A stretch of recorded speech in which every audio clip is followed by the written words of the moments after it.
Acompanyar el creixement d'infants i joves, aprofundir en les emocions, conèixer-se un mateix. Aquests aspectes i molts altres són els que acaben conformant el treball en interioritat que es va desenvolupant en les obres educatives maristes.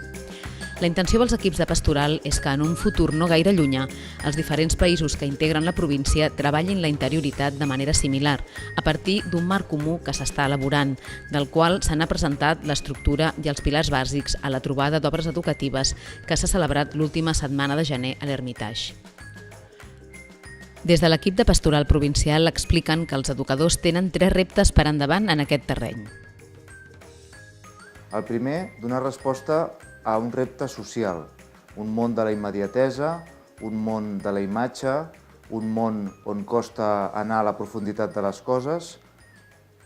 El segon repte seria el repte de l'educació. Creiem que la interioritat ajuda els infants i joves a predisposar-se a aprendre millor. Una millor relació amb un mateix i amb els altres predisposa a un millor aprenentatge. I el tercer repte, i no menys important, seria la nostra missió com a maristes.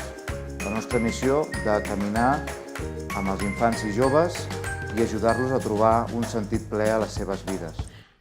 I a partir d'aquests 3 reptes, valoren què pot significar per a la província aquest marc comú d'interioritat.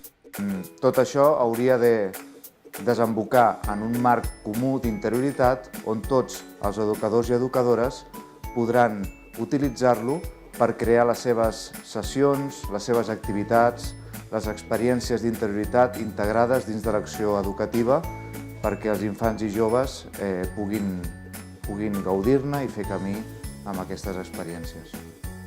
El marc comú provincial vol ajudar els educadors a definir la interioritat i a donar eines per acompanyar el creixement d'infants i joves.